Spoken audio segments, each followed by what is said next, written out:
हर election के पहले ये बीजेपी सरकार या तो जुमलेबाजी करती है या कोई धमाका करवाती है या लाडली बहन जैसे रेवड़ी बांटने वाली योजनाएं लाती है। ये कैसी सरकार है जो वोटों के लिए अपने ही देश की महिलाओं की भावनाओं से खिलवाड़ कर रही है, अपने ही देशवासियों से फरेब कर रही है। शर्म आनी चाहिए इन्हें। प्रणीति शिंदे जी।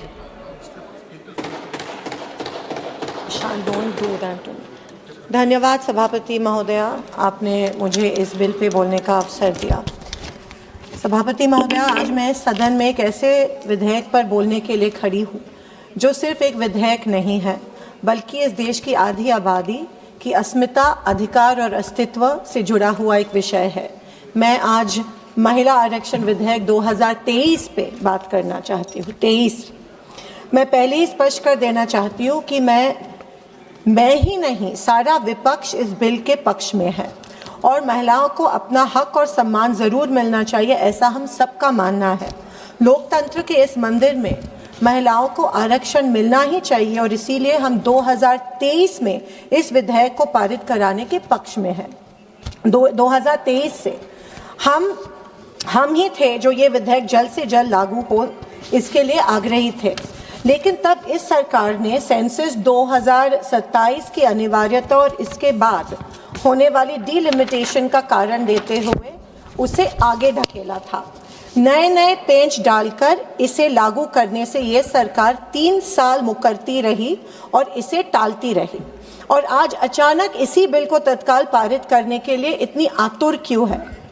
ये सरकार इसे ऐतिहासिक बता रही है, लेकिन मैं पूछना चाहती हूँ, आप इतिहास बनाना चाहते हैं या फिर जल्दबाजी में ये बिल लाकर सिर्फ चुनावी फायदा उठाना चाहते हैं? हर इलेक्शन के पहले ये बीजेपी सरकार या तो जुमलेबाजी करती है या कोई धमाका करवाती है या लाडली बहन जैसे रेवड़ी बांटने वाली योजनाएं लाती है। इस बार भी जैसा इस सरकार का कुटिल चलन रहा है, पश्चिम बंगाल और तमिलनाडु के चुनाव को मद्देनजर रखकर ही ये खास सत्र बुलाया गया, ऐसा मेरा मानना है। इसे साबित करने के लिए मैं कुछ तथ्य रखना चाहती हूँ। 2023 में लागू हुआ नारी सम्मान अधिनियम पश्चिम बंगाल और तमिलनाडु के इलेक्शन के बाद भी पारित हो सकता था, क्योंकि 29 में लागू करना है। कुछ ही हफ्ते की बात थी, मगर नहीं, मौका चला जाता। इसीलिए सिर्फ और सिर्फ इन 2 राज्यों की महिलाओं को बरगलाने के लिए और एक प्रलोभन देने के खातिर इस बिल का इस्तेमाल ये सरकार करना चाहती है। दूसरा, इस महिला आरक्षण बिल की आड़ में बिना नया सेंसस करवाए डीलिमिटेशन का बिल भी सोची समझी साजिश से पारित करवाना चाहती है, पर हम इनकी ये बेईमानी सफल होने नहीं देंगे। ये कैसी सरकार है जो वोटों के लिए अपने ही देश की महिलाओं की भावनाओं से खिलवाड़ कर रही है और अपने ही देशवासियों से फरेब कर रही है? शर्म आनी चाहिए इन्हें। अगर इस सरकार की मंशा साफ होती तो सही मायने में महिला का उत्थान इनका अगर लक्ष्य होता तो 2023 में ये अधिनियम पारित कर 2024 की लोकसभा के चुनाव में ये लागू कर देती। आज भी बिना डीलिमिटेशन से इस बिल को जोड़े कर 543 सीट्स पर 33% आरक्षण लागू कर दीजिए ताकि 29 में इलेक्शन में महिलाओं को उनका अधिकार मिल सके। पर नहीं, इनका असली लक्ष्य है धोखे से डीलिमिटेशन बिल को पारित करवाना। मैडम, डीलिमिटेशन का ये विधेयक पूरी तरह से खारिज किया जाना चाहिए, क्योंकि ये महिलाओं के आरक्षण को नए डीलिमिटेशन से जोड़ता है जो अनावश्यक है। महिलाओं का आरक्षण एक स्थिर 33% है जिसे अभी भी लागू किया जा सकता है। इसका जनगणना और डीलिमिटेशन से कोई संबंध नहीं है। इस डीलिमिटेशन से जोड़कर सरकार वास्तव में महिलाओं का आरक्षण को टाल रही है। सीटों की वृद्धि से इसे जोड़कर सरकार ये संकेत दे रही है कि महिलाओं के लिए सीटें तभी स्वीकार की जाएगी जब वे नई और अतिरिक्त सीट हो। हमारे प्रधानमंत्री ने कुछ देर पहले कहा भाषण में, मुझे वो थोड़े से कंफ्यूज लगे, या फिर अपनी मीठी बोली से देश की जनता को झांसा देना चाहते थे। उनके मुताबिक इस बीजेपी सरकार से पहले जिन सरकारों ने ग्राम पंचायत में महिलाओं को आरक्षण दिया, वो कूड़ा साफ करने के लिए दिया था। ये वाक्य का मैं निषेध कर रही हूँ। और दूसरे पल खुद कहते हैं कि वो आरक्षण मिलने से अब महिलाएं पॉलिटिकली जागरूक हो जाएगी, आगे छलांग लगाना चाहती है। अरे सर, आखिर कहना क्या चाहते हैं कि दिया वो आरक्षण सही था या नहीं? दूसरा, इन्होंने तंज कसा कि हमारी कांग्रेस सरकार ने ग्राम पंचायत में महिला आरक्षण निचले स्तर पर दिया ताकि प्रस्थापित नेताओं की कुर्सी को धोखा ना हो।